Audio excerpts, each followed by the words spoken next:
So good morning once again, class. This is to discuss the quiz that we just had. And let me focus on the essay questions. Essay question, at least the two of them, because the other one is just, it's the uh, assumptions. I'll just focus on the two, but more on the first one, because I think many of you had the concept here wrong. Okay. So you're given this regression output, y is equal to a function of your GDP growth, your inflation rate, your interest rate. Y is the stock returns, okay? And the unemployment rate. Okay, the first question was, which of the variables here are significant? Now, many of you did not answer the question, okay? So some of you based the answer on the standard error, which is erroneous. Okay, you know very well that the basis for us to determine if this particular parameter, this particular predictor is significant or not is based on the p-value. Okay, but the p-value is not given. So this was just a test of conceptual understanding. We know that you can either determine if a predictor is significant either by the t-value or the p-value. Okay, so for this one, uh, you have here, you're given the standard error, you are given the coefficient. So you'll be able to compute for the t-value. Okay, and the t-value is simply your coefficient divided by the standard error. And we learned before that if you're if you're using, okay, sabi natin, let me insert here. Okay, Control Alt I. Okay, so we know that if the p-value is given the p-value, this is just a quick review, okay? Given the p-value, you have your t distribution here, okay? Given the p-value, so this is what we're interested in. This is 0.05, and you know that t distribution is symmetric, so this is also 0.05, okay? So you can either compute for the t critical here or the t critical here. That can easily be done using in in R, okay? So you know, sorry, if our alpha is 0.05, okay, then this should be divided into 2. 0.05 because you have two tails, so this should be 0.025, and this is 0.025. Okay, all in all, that's 0.05. And we said that to compute for the t critical, okay, we use q. So it should be qt. To compute for the probability, we use p. And you use pt because it's a t distribution. Okay, so let me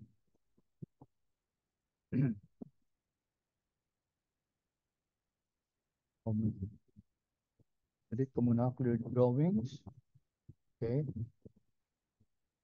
so we can use the function class. Again, review lang to, no? Ang hinahanap natin yung ano, yung t critical, yung t value. So we use t value. Okay. All right. So here we're basing it on the p value. Okay, we need the degree of freedom. Okay, but the degree of freedom here is not was not given because uh, actually for this one, okay, for this one class to compute for the t, what we just need is to just divide the coefficient over the standard error. So in this case, we actually don't need the degree of freedom here because binigay na sa atin yung coefficient at saka yung standard error. So how do we do that, class? To compute for the t value, just divide. Okay, you just divide it. So I already wrote it here. So 1.5 divided by 0.9, and then 2.3 divided by 0.8, negative 1.7 divided by 0.5. Just divide everything here. So some of you were questioning me or were asking me na mahirap daw mag-divide ng decimal. Pero class, ang dali lang naman yan eh, di ba? Ito, 150 over divide by 9 lang.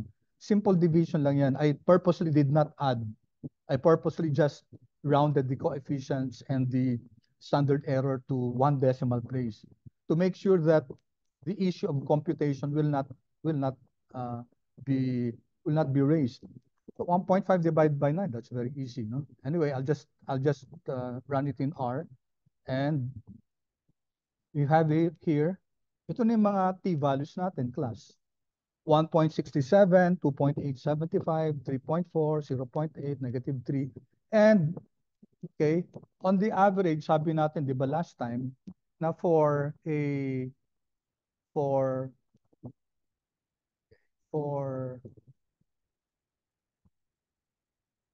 a p-value of 1.96, okay, 1.96 will be equivalent to a p-value of 0.05. Ito yung sinabi natin last time. So we need this. So if the t-value is greater than 1.96, it means that this is significant. So the intercept is not significant. This is significant. This is significant. This is not significant. This is significant. So only 3 were significant. The rest of you gave answers. This is significant, but you didn't tell me how that was arrived at. There were only, I think, maybe five to less than 10 students who defined what made the variable, what made the predictor significant. Okay, konti lang out of the almost 40. So I don't know what the implication is. Maybe some of you were just too careless. Tinignan nyo yung standard error, tas doon nyo na binase. Kaya nga may mga sumagot nga na walang significant kasi yung standard error daw, inequate nila sa P, so yung mga standard errors, so lahat greater than 0.05, which is wrong. Okay? So sabi natin, just class, for you to please recall, or please remember that in order to determine if it's significant, you either use the t-stat or the p-value. Okay? T-stat or the p-value. Okay, sa atin, class, binigay na naman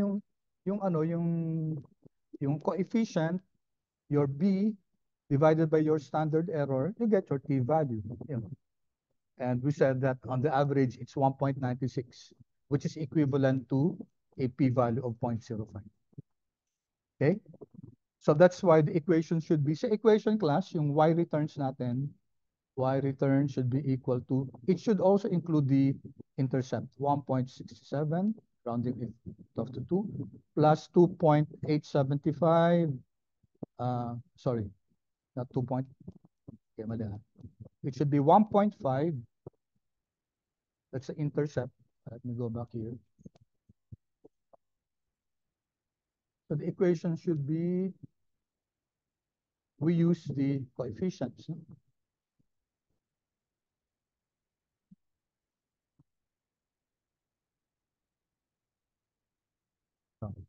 1.5, okay? So y return should be 1.5 plus 2.3 times GDP growth rate, okay? Minus 1.7 times inflation rate. So this should not be included yung interest rate at saka negative 0.9 times unemployment rate. So that's the model class. That's the model I was asking in question number 2. Yeah, what is the final regression model? So some of you just your basis was wrong, kaya I could not give full credit for that. Okay? And then interpret the meaning of the coefficients. You know that you should only interpret those that are significant. Kasi yung mga hindi significant, like interest rate, isa lang naman siya. No? Walang impact yan sa ano, kasi ang beta niyan is equal to, ang B niyan is equal to 0. Okay? Right. So for example, ito, for every 1 unit increase in GDP growth, there's a 2.3 units increase in stock returns. Okay? And this one, again, dito sa huli, marami nagkamali sa inyo dito, no? Kasi dito ang sinasabi, 1% increase in GDP growth rate. Eh. Okay? So ang interpretation kasi natin, for every 1 unit increase in GDP, there's a corresponding 2.3 units, no? Increase in our stock returns. So if GDP only grows by 1%, so divide natin yung 1 by 100, okay, so ito din dapat i-divide natin 100. So this would also be 2.3% increase in your in your growth rate. Yung iba, ang ginamit units, no? Okay, kasi ang hinahanap ko yung 1%. Okay? So, yun lang class. Actually, hindi naman, it's more of a testing your conceptual understanding ng mga pinag-aralan natin. Okay, then ito, okay, most of you got this naman, kaso kulang-kulang yung answer nyo. R squared, you're correct. It tells us that 75% of the variation of your dependent variable can be explained by your independent variables. Now, dito hindi ko masyado nakita yung yung penalizing the model for adding more independent variables. Kasi 'di ba ang adjusted R squared will go down when you add more independent variables. So I did not see that in your explanation. F stat class, okay? F stat, I was waiting here for you to say that this is greater than F critical. May konti lang nagsabi nun, no? The F stat turned out to be greater than the F critical, and then generating a p-value of significant lang at 0.001. Okay? So ang kulang dito, I think only one of you specified. Ano yung model? Ano yung you were mentioning about rejecting the null hypothesis. Marami nagsabi nun. Pero wala akong nakita nagsabi na ano yung null hypothesis. So the null hypothesis here it's a joint test, ba? Joint test siya. So dapat linagay nyo B1 is equal to B2 is equal to B3 is equal to B4, etc. is equal to 0. B sub n is equal to 0. Nobody mentioned that, no? Walang nag-mention. Isa lang na ang tinetest dyan, okay, yung kung yung goodness of fit natin, yung joint test probability is equal to 0. And we reject that null hypothesis. Okay? Okay, just to illustrate class, kunyari, no? Kunyari, para so that next time alam niyo na to, kasi kanina pinakita natin yung okay, let me give an example. Let's suppose class, ano natin, balik tayo dun sa wage data natin, no? Si wage data natin, if you recall, ang final model natin, ang degree of freedom 1 natin is 4. So ang natira, di ba, education, experience, tenure, and gender. Yung apat na yun yung natin, yung significant predictors. The other three were like race, tapos number of dependents, yung pa ba yung isa? And another one was removed from the model, di ba? So that's why there are 526 observations. Okay, you have degree of freedom 1 is the number of predictors 4, and degree of freedom 2 is n minus k minus 1. Your n is 526 minus k, which is 4 minus 1 to account for the intercept. So 521. Okay, if we're going to compute for the t stat, no? T critical. Okay, so we use qt. All right. I'll call it T critical. Okay, out minus. So dapat qt siya, di ba? Ang function natin q if we're computing for the critical value. Tapos di ba, ano tong p? If you recall yung diagram ko kanina, di ba dalawa yon, di ba? Yung 0.025 at saka 0.025. Let's take a look at the lower tail dun sa left side, no? Drawing ko nga para clear sa atin. Okay, so we have this yung T distribution natin. You can either compute for the T critical here or to T critical here. You get the same answer. Ito nga lang class, this will be negative, no? This will be positive. But dapat yung p-value natin dito is 0.025. This one is also 0.025. Kasi ang level of significance natin 0.05. So dapat yung dalawang yan 5%. Okay? So Lower tail ang tingnan natin, no? Lower tail. So if we, okay, again, sorry, delete ko muna. Clear drawings. Okay. So ang syntax dito, class, ayan, unang-una, P. So our P should be 0.025. No? And then the degree of freedom natin, sa t-value class, degree of freedom 2 yon, n minus k minus 1. Sa F lang nagkakaroon ng dalawang degree of freedom. Okay, degree of freedom natin is df2, I'll call it df2. Okay, and then comma. Okay, and then lower tail is equal to true. All right, so, or that's the default. You can just ignore that kasi default naman yung lower that tail is equal to t, or you can ignore that. All right, so if I compute for the t critical, okay, i-print ko t crit. Ayan, yung klase na yun, negative 1.96. Diba? Ito yung sinasabi natin. No?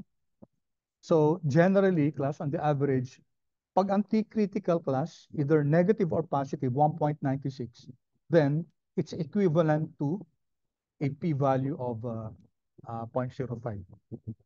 Sige, i-check natin ha. Let's compute for the p-value. So, dapat p dito. No? Probability yung kinocompute natin. Alright. Ganun din, class. Ano yung Q natin? What is our Q? Okay. Sabi yan, Q, DF, at saka lower the tail is equal to true. Yung Q natin, ito. Okay, yung T critical natin. So I'm going to put here, our Q is 2 T crit. Okay. And then, wait na. Yan. Q, DF, and then lower that tail. Yung NCP, that does not concern us. T crit. Okay. DF natin is DF2. And then lower that tail is equal to 2. All right. Okay. Print natin si P. Okay. 0.025 class. Ba? Kasi two-tailed siya eh. 0.025 dun sa side na yon, dun sa lower tail, 0.025 din dun sa sa kabilang side. Okay, so if we add both, that that brings us to the level of significance na 0.05. Okay? So I hope class clear to ba? Next time, pag, don't have to look at the actually technically sa T pa lang malalaman na natin kung kung magkakaiba na lang yan sa decimal place, but usually it's 1.96 something. It depends kasi on the degree of freedom. Okay? Kasi pag the higher the degree of freedom, tingnan lang natin sample lang. Pag marami class yung okay, T-crit 1. Let's say T-crit 1,000. Okay, so you have many respondents, okay, many observations. So malaki yung degree of freedom natin. QT, okay, again, 0.025. Kunin natin dun sa Kasi kunin natin class dun sa kabila naman. If you're looking at the other side, okay, just as a practice,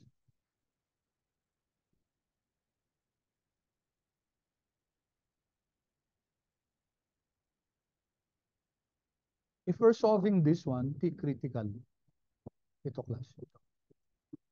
Paano natin isi-solve yun? Paano natin ilalagay sa R yun? So this should be what? Ano muna yung P natin dito? RP should be what? P equals to, anyone please? What should be my P here? My probability.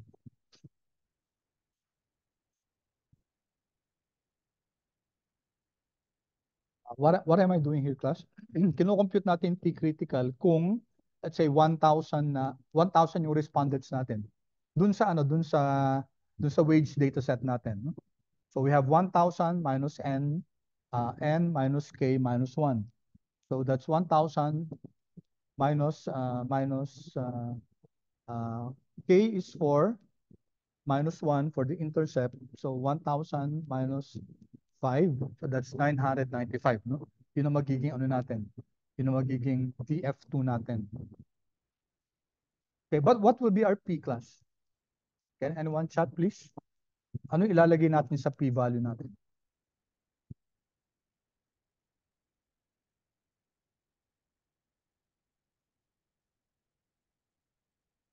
Anyone? Ito yung tinitingnan natin, ha?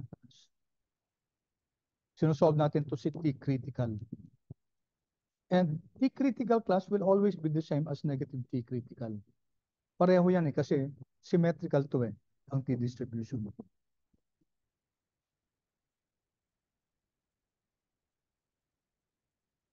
Class? What will be my, if I'm computing for the T critical class, 1,000 observations time. Dito kasi 526 lang, di ba? Mas konti class. What happens if you have a greater degree of freedom? Mas maganda class kung mas malaking degree of freedom natin.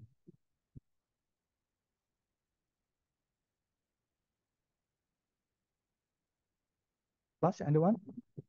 What will be my P here? What will be the probability? Kasi kanina ginamit natin ito 0.025. If we're looking at this from the lower tail. Paano kung dito? Yung upper tail natin ito. What will be our P? Di ba yung parameters ng QT, kailangan yung P, kailangan yung degree of freedom, tsaka kailangan yung default na, although hindi na kailangan, no, lower that tail. Okay? Pero dito magbabago tayo kasi dito natin tinitingnan, no? So it should be lower that tail is equal to false tayo dito, no? Kanina that true kasi dito tayo eh. Pag dito na class, lower that tail natin is equal to false na. Kasi upper tail na yung tinitingnan natin. Okay, class? Anyone? What will be my p-value? Anong p-value ang ilalagay natin? O hint class, hint. Kasi you should always look at it from the left. No? So titingnan mo tong p-value na to. Hanggang dito. Okay, so what's this class? What's that? Kindly chat, please.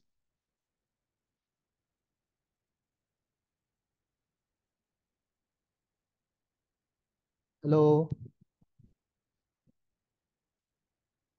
Are you still there?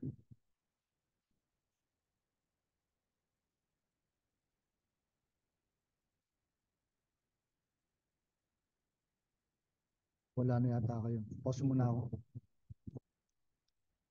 Let me repeat the question, class. Our question is, okay, a while ago we solved this. And it turned out that our T value is negative 1.96, T critical. Okay. We used the degree of freedom equal to 521, the wage data set. Okay. I said this time, let's solve for this. Okay, sige, first class, let's solve for T critical, the upper tail, using degree of freedom is equal to 521. Okay, can you tell me, class, what's the answer? Let's solve for this one. And the answer should be positive, class. So you'll have to use QT. QT. And the first parameter there is P. And then degree of freedom. And then you have lower that tail. Lower that tail. Okay, you have to include this because the default is lower that tail is equal to true. So it's based on a computation of this one. But since we're computing this one, this T critical upper tail, you have to write here that lower that tail is equal to false, meaning that we are computing for this one. So we know the degree of freedom, which is 521. Now what's P value? What P where are we going to use? And I gave a hint, class. The P will always be from the left, okay? From the left. So from the left, the p-value here is 0.025. So therefore, if you're computing for this one, the T critical here, what is our p-value from the left class? The answer is, kindly chat please again. Although I saw the correct answer a while ago, pero gusto kong lahat sana mag-chat dito. What P are we going to use, class? The p-value is the probability from the left side here. So it's up to this one. So what is this p-value here? Please share your answer to everyone, please. Those of you who were chatting me, paki-share yung answer nyo sa lahat, no?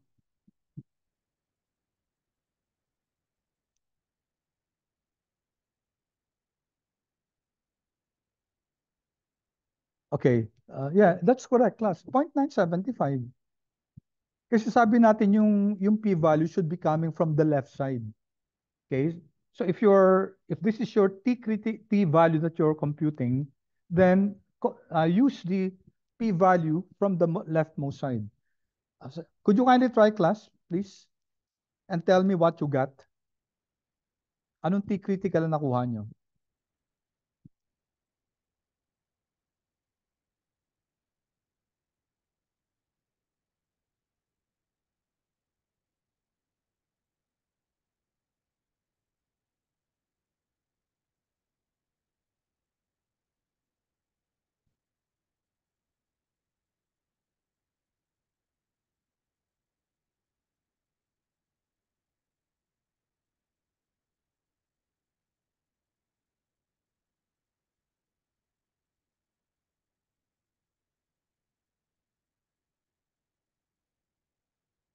Come on, class. Ano lang yan? QT lang yan, no? QT. What t-critical are you getting?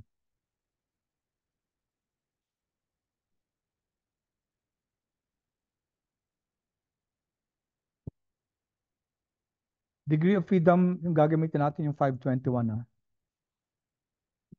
N minus K minus 1. This is the for the wage data with 526 observations.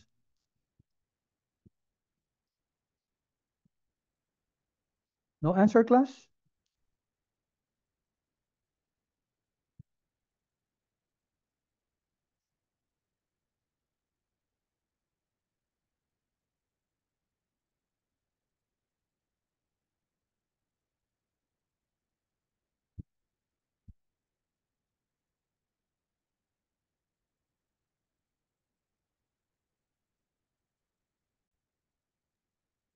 Sir, I used po yung sa this code po. I'm not sure if it's correct. Sige, stop share ako. Could you kindly share? Wait lang po. Hmm. Ay, sir, naka-disable po yung... Ay, sorry. Okay.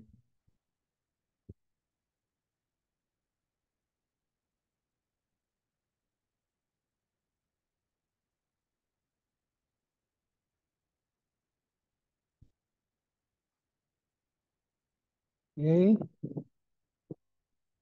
T-critical. Hmm. Ang sinusolve natin, Francis, yung QT, ah. Saan ba yun? Anong line? Line 149?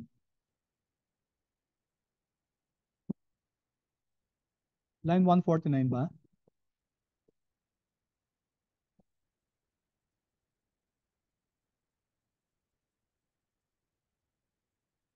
I-copy mo nga yung line 149 at 150 sa baba. Yung dun sa after 154. After line 154.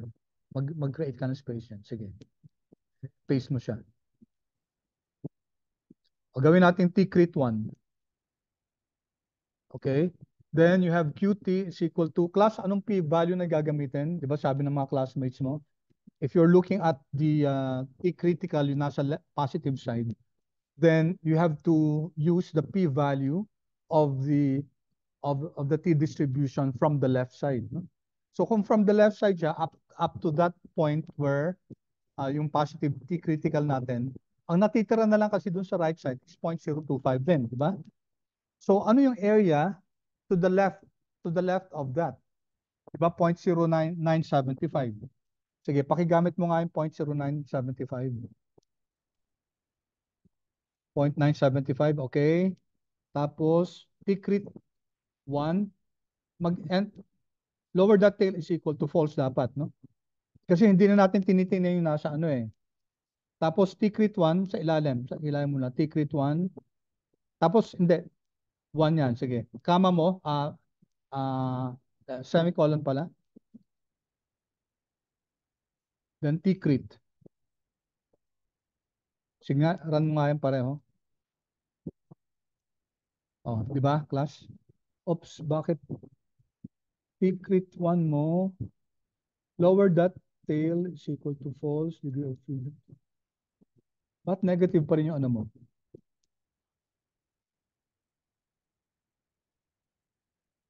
Iran mo nga lang yung t-crit 1.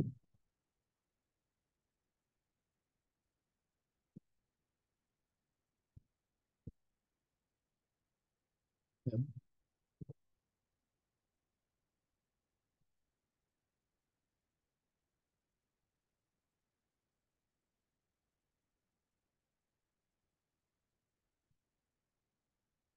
Ay, sorry.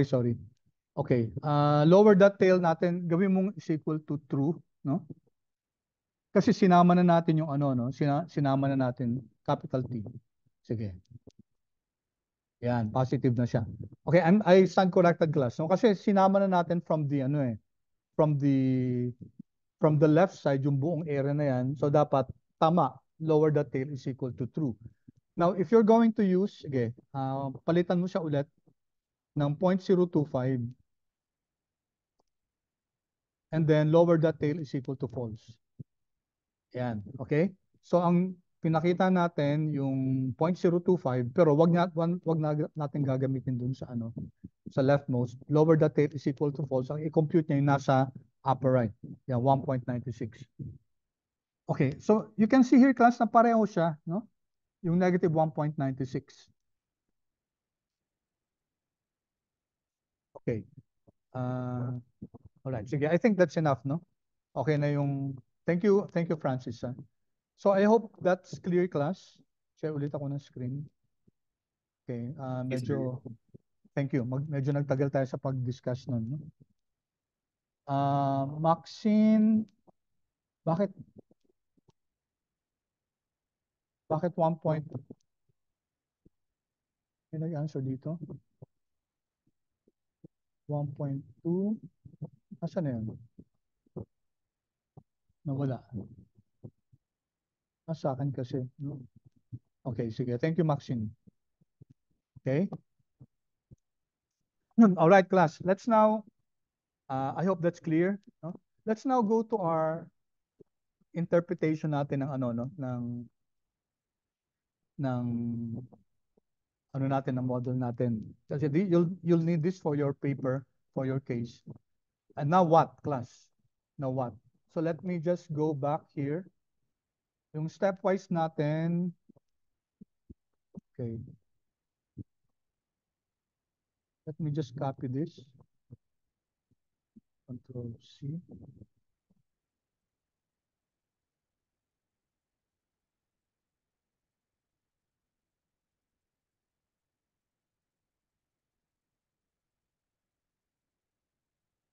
Okay, wait.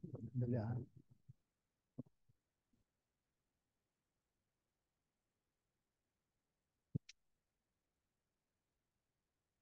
Copy ko lang to, class. Sorry. And then I'll control C. So the model is not loaded. Tatanggalin ko na yung mga ano. I'll just run the most important ones. Okay. So rinan ko yung, oops, ano nangyari? Kasi wala pa ako mga packages. I'll load first the packages.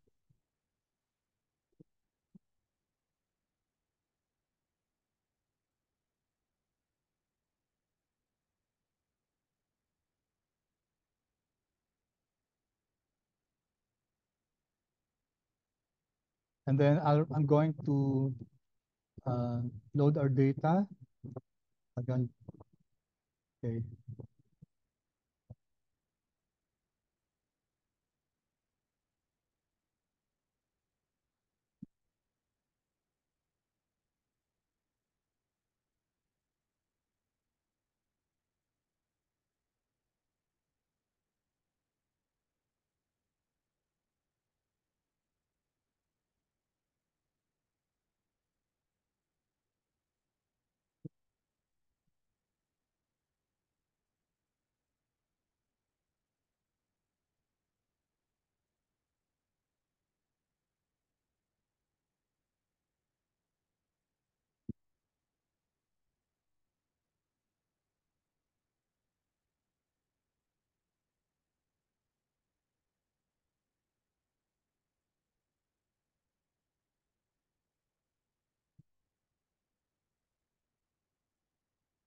Tagal na mag-run.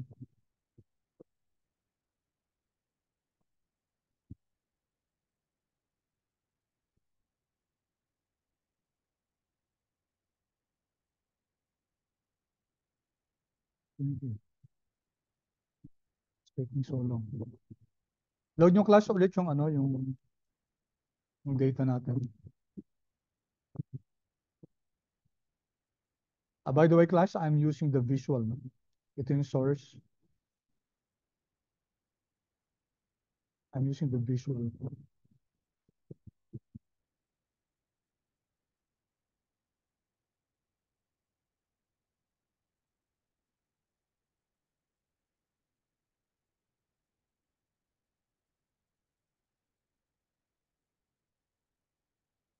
Yeah, okay. Finally. Pinopress ko yung mga ano, feedback. Okay. So, import ko ulit yung data class kasi mukhang hindi siya uh, wala oh. Hindi ko pa na-load siya. Forgot to inform you about it. So, I'm loading the wage. And then I'll go straight to the final model, diba? We know that the final model class based on yung ano natin, yung stepwise regression, education, tenure, gender, civil status. These are the 4 significant predictors. Okay, summary natin ng final model is this one.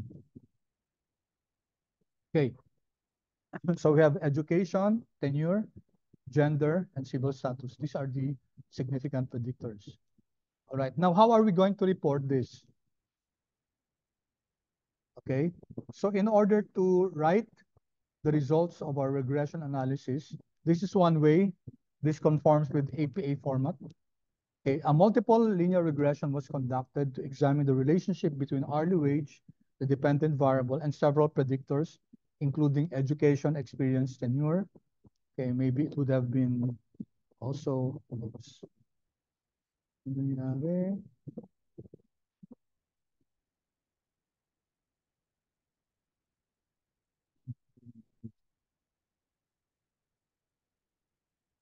Did I press?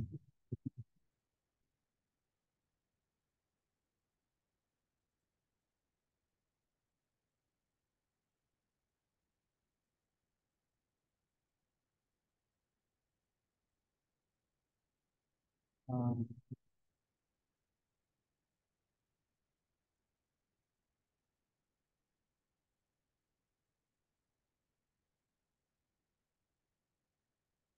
Tago ko yung ibang things. Okay.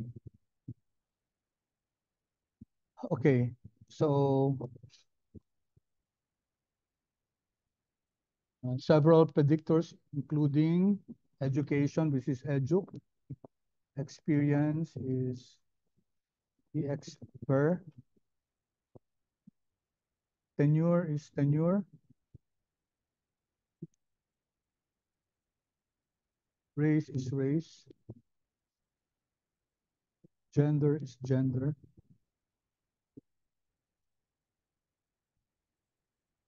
civil status is civ status, status, and number of dependents, which is num.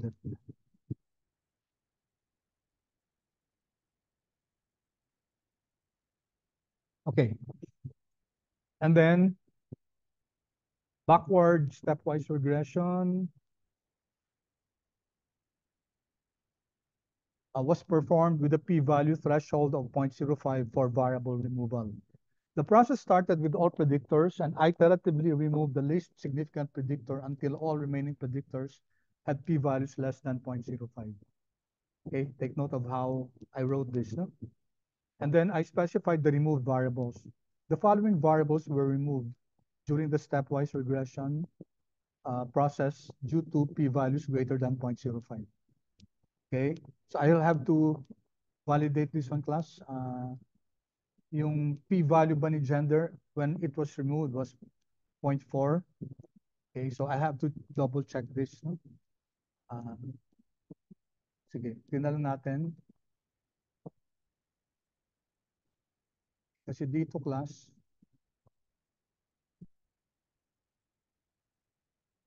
let me run the first one.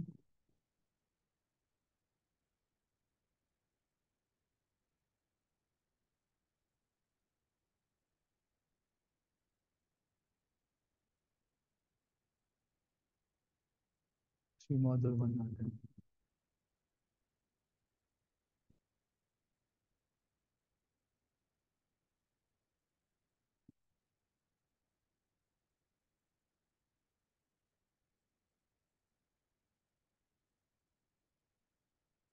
Nasa 300 na. Mode 0 pa rin. Kita.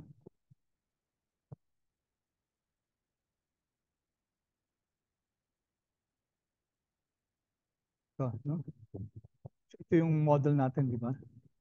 Yung model 2 natin. Tapos summary niya.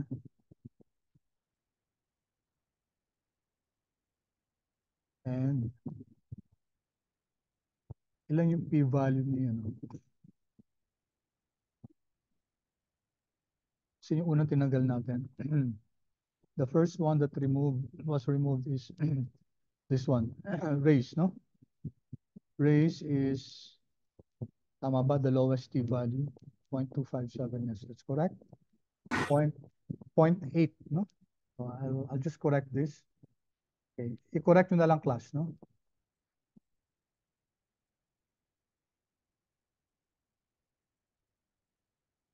Point. Dapat raise muna.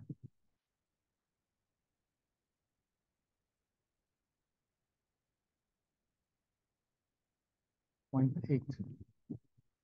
Okay. I'll have to correct the others.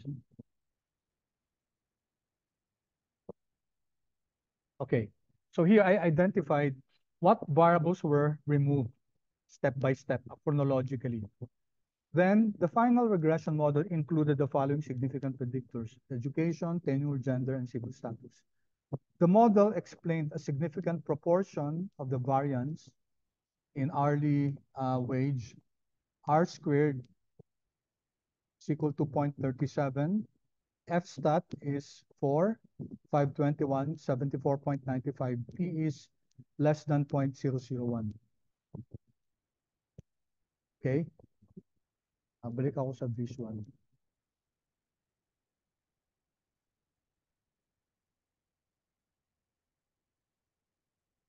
Okay, there, class. The final regression model included the following significant predictors: education, tenure, gender, and civil status. The model explained a significant proportion of variance in hourly wage. R squared is 0.37. F stat is 4, degree of freedom 1, degree of freedom 2, 74.95, which is p-value less than 0.001. Okay, and you have here a table. The regression coefficients and associated statistics for the final model are presented in table 1. Okay, so this one good thing about R, kasi pwede natin i-print to, no? Okay, so ano yung, ganito class ang ina-expect ko sa output nyo, may analysis, may output, hindi yung code lang tapos yung output, bahala na si Batman kung sino mag-explain nun. That's not the output I'm looking for. And students who usually would, who gave those types of output, ibig sabihin, kinode lang nila, rinan lang, tapos wala nang ano, it's supposed to be a discussion class, no? Kaya tingnan nyo to. Ito hindi naman natin nakuha sa ano eh. Kinulate to, no?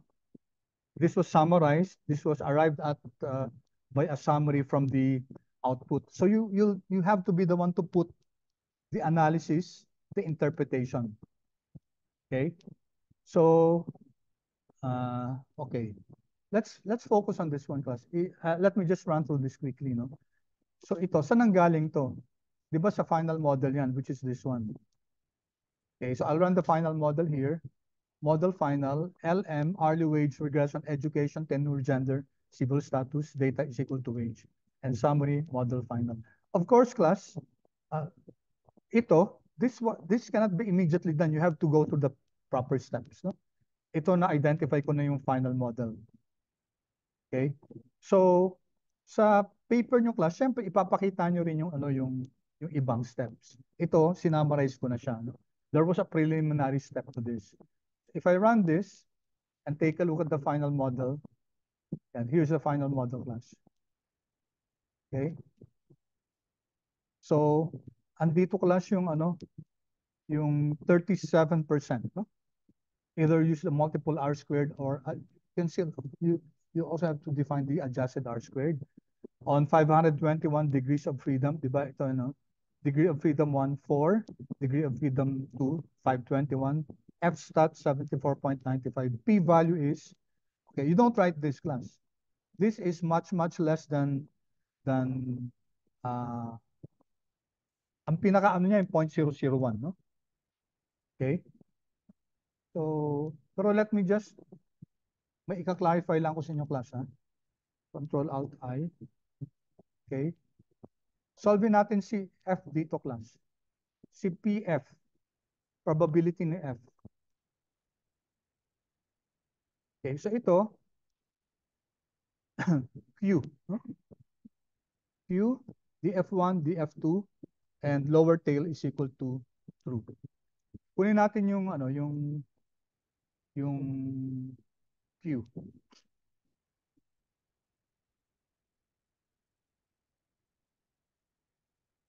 Yung P muna, no? P. So, ano yung probability class if you have the you're given the F stat, itong 74.95. Okay, so 74.95, yan yung ano natin, yung yung Q natin. Degree of freedom 1 is yung 4. Degree of freedom 2 is yung 521. Okay, I recorded that a while ago. And then lower that tail, iba ito yung default, no? Lower that tail is equal to true. So what's that probability class?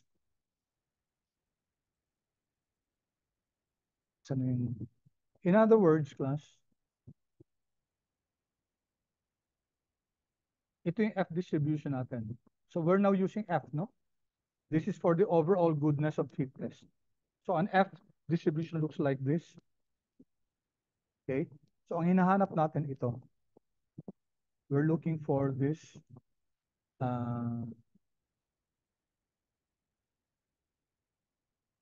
yung P natin.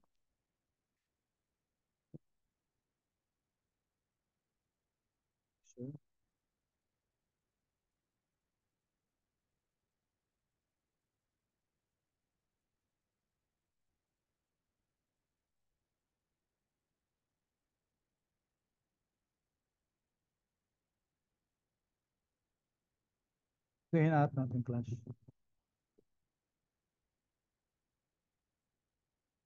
What is this P? So you have the Q class. Ito yung Q natin. 74.95. No? You have the degree of freedom 1, you have the degree of freedom 2, then lower that tail is equal to true. So if we run this class,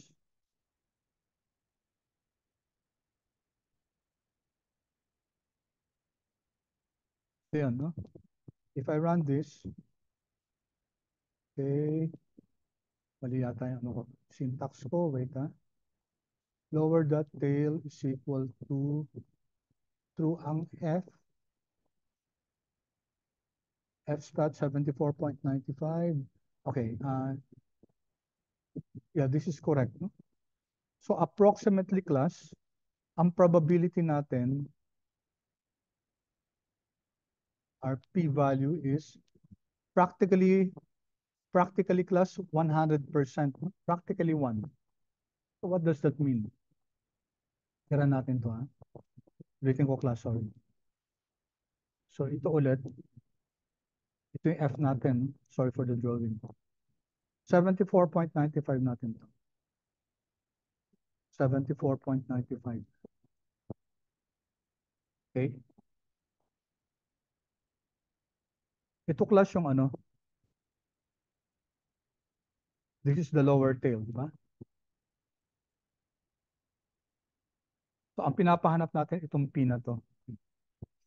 So this P is practically 100% class 1. So this means class that this one here, yung P critical natin, is practically 0. Okay? Practically 0 to. Kasi ang P natin, ang probability natin itong from the left class is almost 100%. So ano yung P natin dito, class? Ito yung kailangan natin na P. So if this is practically 1, then this one is practically 0. Okay? So this P value here is less than 0.001. Dito nga, ang linagay niya, 2.2 e to the negative 16. So this is practically 0. Okay? And this proves, class, that indeed, this is correct. Actually, hindi siya hindi siya talagang ganitong value. It's much smaller than this. In fact, ang lumalabas dito sa atin itong p-value natin na to 1 to. Therefore, itong sa critical p natin, this is 0.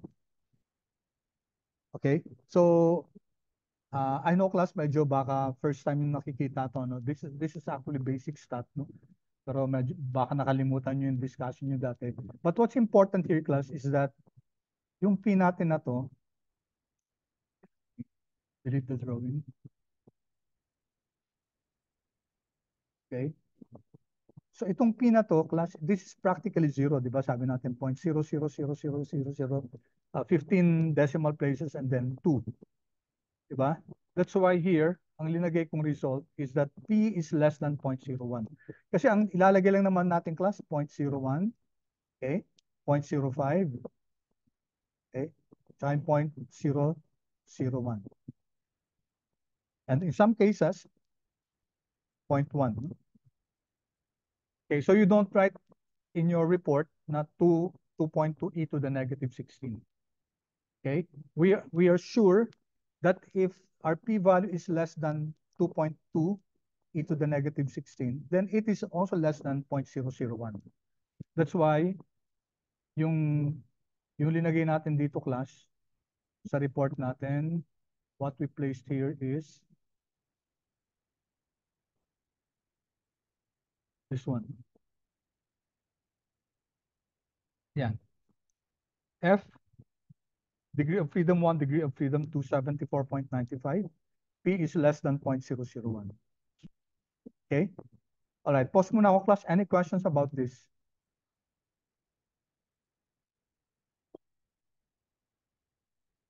Any questions about that?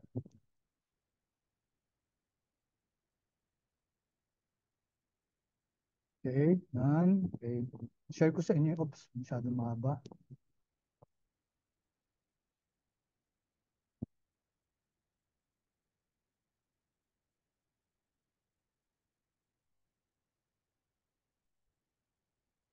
Pa rin. Masyadong minimalist si Zoom. Kaya.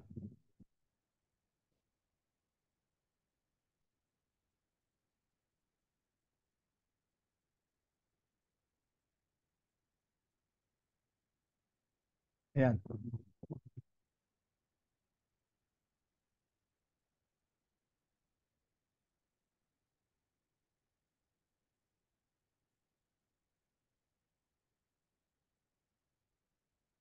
Okay. So, take a look at the table. So yung table natin, yung mga coefficients na to, it's coming from our final model. 2.5, 0.65. Ito yan, di ba? Okay, I don't think, hindi ko pa siya na ano, no? Hindi ko pa siya naayos. No? I think ang nakuha ko yung intermediate na ano. So it should be this. Negative 2.16, 0.529, etc. So those figures, this one, should be here. Okay. 0.65, education. 0.53. So mali itong table ko. No? I think I picked up the wrong table. Anyway, so if you take a look at this, andito yung B, andito yung coefficients, andito yung predictors natin, B, standard error, and then meron tayo ditong ano, yung standardized value ito. So saan ang galing to? Itong mga to class, yung beta. Yung T alam natin kasi i-divide lang natin yan. Yung p-value that can be computed. And then ito also, yung 95% confidence interval. 95 confidence interval ng mga ng ano natin, ng mga coefficients natin. Okay, so how do we come up with this? Okay, before I go there, class, so i-ano ko na to, share ko na, baka maubusan tayo ng time.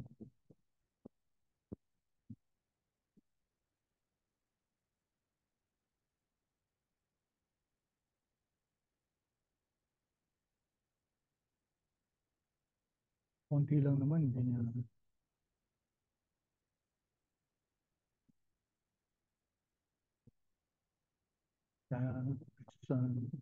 That's what I hate about Zoom.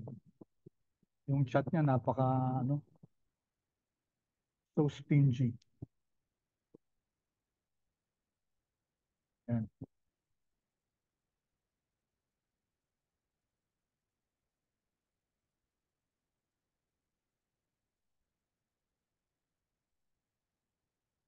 Hindi pa complete yung class, no?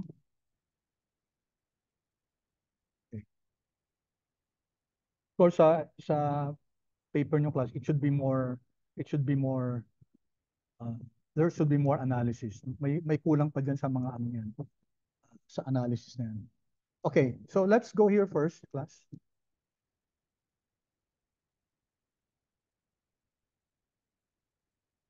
Okay, so we have R squared and adjusted R squared. We use the adjusted R squared class in explaining that approximately 36% of the variance in hourly wage can be explained by the predictors in the model. And then explanation. Higher education levels were significantly associated with higher hourly wages, of course, kasi positive, no? Tapos ito, mali ito, 0.54. It should be, I think it's correct. Yeah, 0.53. So what's the meaning of this? For every 1 year increase in education, there's a corresponding $0.53 increase here. For each additional year of education, hourly wage increased on the average, dapat to, on the average by 0.53. Okay, and then we identified here the value of the coefficient is B. On average, tama, on average by, so B, standard error, and then this beta, then the t-value and the p-value. The findings suggest that education is a strong predictor of higher earnings, okay, and then etc. etc. So I leave you first to look at that class. What I'm, siguro may time pa tayo, no? Quickly discuss natin to. Paano nakikita to class? Okay, ito yung standardized estimate. And how in the world do we get this?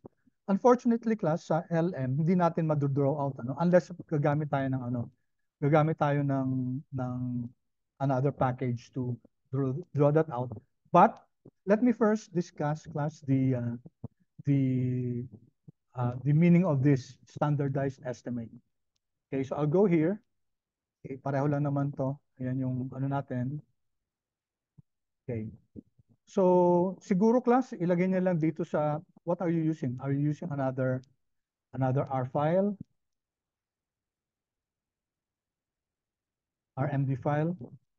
Okay, so let me just discuss now, how in the world was the standardized coefficient determined? Okay, so ito ulit, class, I'm using another RMD file. Or you can just put it siguro below what you're using now. Okay, para hindi nyo na ulitin yung pag-load ng mga packages. Okay. All right. So first class, yung confidence interval, madali yan. Yung nasa report natin kanina. So, this is easily obtained, yung confidence interval. So how do we do that? So I go here. Ito yung model natin kanina, no? This is what I ran a while ago. Okay, so i-run ko na lang ulit dito. And then we can make use of the function confint. This one. Confint ng model final. Control Enter. All right. So it will now give us the confidence interval. Ito lang, simple lang, confint. So ibig sabihin class na si intercept, its values ranges from, ito yung ano class, yung 95% confidence interval. So anong ibig sabihin yan? If I plot this, plot ko ulit, i-draw ko na lang ito class. So 95% confidence interval class. That the values of the intercept lie between negative 3.4 and negative 0.9. So 95% to. So we're 95% certain probabilistically that the value of the intercept lie between negative 3.4 and negative 0.9. So there's no chance, class, that your intercept will touch zero, will be zero. Kasi parehong negative siya. So in between these values, walang zero dyan. Okay, zero is somewhere here. Okay? Ganon din sa education. Notice lahat ng mga to class, sa interval nila, it will not touch zero. Sa education, it's between 0.44 and 0.62. Okay? Yan si education. Si tenure, 0.117 at saka 0.1909. So 95% confidence interval lang class. Okay, so that's how we got this one. So madali lang siya, no? Okay, and then next meeting, I'm going to teach you how to create this table para dun sa output nyo. Kasi pwede natin gamitin si R para isama yung mga values na yan. Okay, any questions class with the confidence interval? Any questions? Paki-chat naman please. Kung clear siya, yung confint lang naman yan, confidence interval of our final model. Okay, good. So you know how to get that class, no? Okay, so madali itong ilalagay natin sa table na to. And I'm going to teach you to create this table. Paano natin makikreate yung table na yan. Alright, para maganda yung output, hindi lang yung makikita natin na codes lang tapos ando dun yung mga ano. There's a way to create a table for your final regression model. Alright, then let's go back here, class. Okay, now take a look at this code. Alright, make sure that na-load nyo na ba si tidyverse, dplyr and tidyverse. Okay, I hope those packages are loaded because we're now going here. Alright, so okay, first I'm going to create this. I'm going to share this code with you. Control C in the interest of time.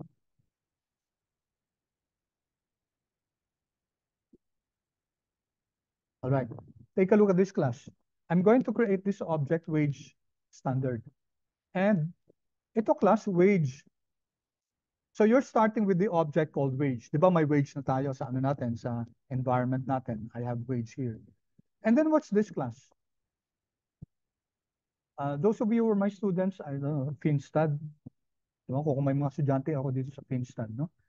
You know this, no? Anyone who knows this? Did you discuss this in your Finstad, whoever your teacher was?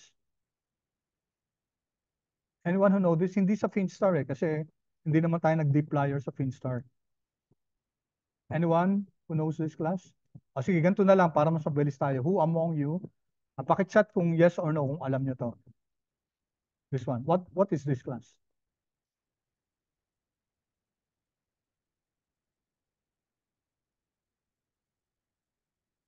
Yes or no, please, kung you know it.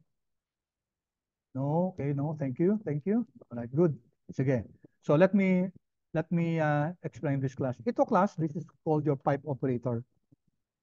Pipe operator.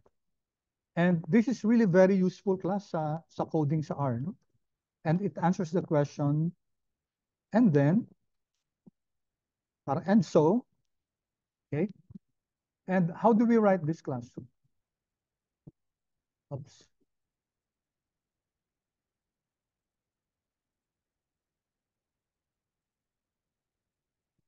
Control Shift, Control, Control Alt minus. Okay. Wait, sandali. Paki-check nga class, paki-Google nga. Shortcut, keyboard shortcut for pipe operator, nakalimutan ko. Control Shift, not Control Shift I, hindi. Control Alt I, not Control Alt I, sorry. Ano yun? Yung new code siya. Anyone please, paki-bilis lang.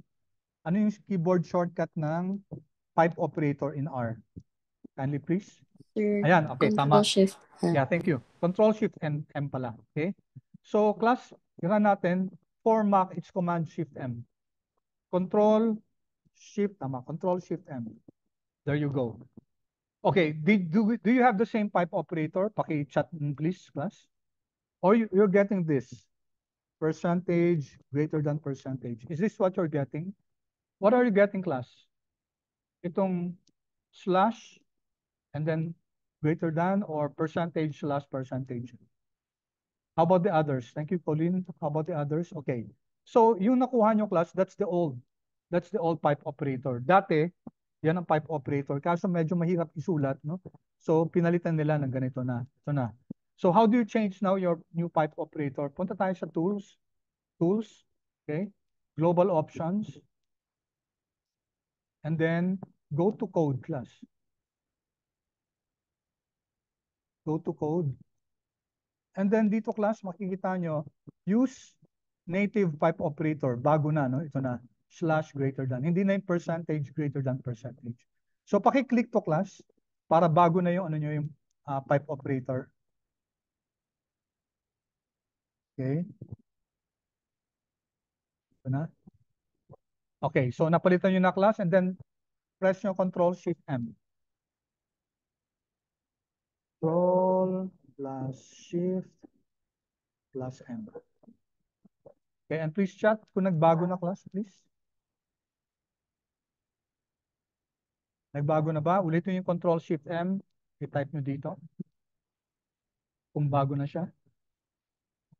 Okay, good, good. So yan na class yung bagong ano hindi na yung percentage greater than percentage. And then take a look at this class. Now maybe this is the first time you are meeting this function, mutate. No? Mutate. So ano ginagawa nito? This is a very powerful function coming from dplyr. Okay, dplyr. So ito class, mutate. It will change class. Pag mutate class, binabago natin yung ano yung yung column natin, yung variable natin. So mutate across, no? Ibig sabihin across what? Education, experience, tenure, hourly wage, and then scale natin. Anong ibig sabihin scale ng class? Ang scale ibig sabihin yan, you're going to normalize it. Okay? Standardize it. If you recall from your stat, ano ibig sabihin class ng ano? Ng standardize, di ba? X minus X mean divided by the standard deviation of X. If you recall class from your basic stat, that's how you normalize your value. Your value minus the mean of the value divided by the standard deviation. Okay, this will now create values between 0 and 1. So standardized na yung value natin. And the function for R is scale. So let's run this class. I don't know if did I give this to you? Control C. Ay, time na pala. Oh, sorry class. Okay. Sige. If you need to go class, please go. I'll just continue recording, no, kasi ang ipopost ko yung hanggang a few more lines of code. Okay, so i-run ko lang to class. Rinan ko. And then if I take a look at, i-view ko si wage standard deviation.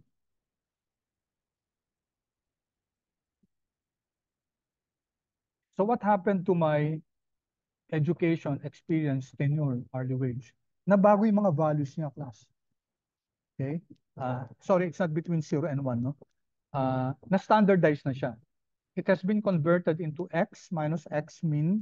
Kunyari, the value of this one in education kanina minus the mean of education divided by the standard deviation of education. So these are now standardized. Okay, so standardized na siya. Now, bakit natin siya kailangan standardize? Kasi, okay, so quickly now, palitan ko lang yung column names, no? Okay, so let me share this code with you. Okay, buti nagkasya. Right? So taking a look at this class, okay, this is just, kasi ang pangit ng pangalan ng ano natin, di ba? Ng columns natin, yun, no? Tingnan mo yung columns natin, education, my one, no? Etc. Yung ginawa natin, ano, yung ginawa natin scale, okay, ganito yung naging ano nila, yung column names. So palitan lang natin, okay, column names ng wage standard, is education standard, etc. No? Race, gender, civil status, pareho pa rin. So if I run this, okay, and then I take a look at wage standard, ba't nag-error ako?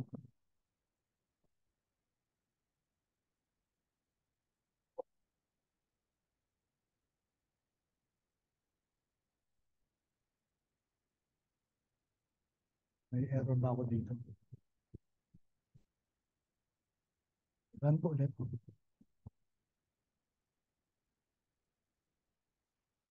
Okay. Hindi ko lang kung ba't ako nagkaka-error. Print ko nga.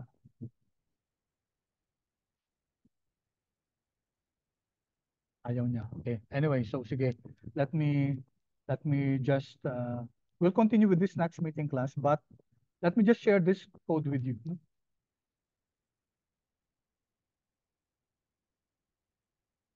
Alright.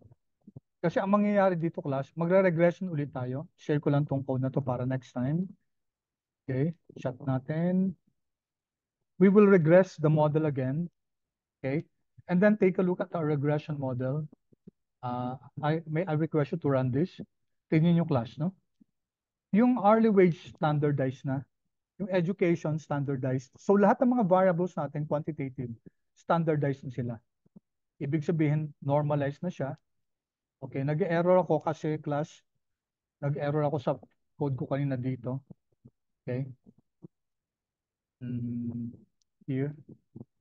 Check ko na lang kung bakit ako nag-error dito. Alright, but anyway class, sabi ko nga, ang i-regress natin class, yung ano, yung standardized values. And then the output there class, your coefficients there will be your standardized coefficients. So how is that interpreted? Standard deviations yan. So for every one standard deviation increase in education, there's a corresponding B standard deviations increase in hourly wage. Ganun siya. No? Yun ang standardized coefficients class. You take a look at it in terms of standardized values. Okay, kasi yung ano natin, di ba yung original natin in terms of units. Yung standardized values natin in terms of standard deviations. Okay, so we'll continue with this on Tuesday next meeting. Okay, thank you so much.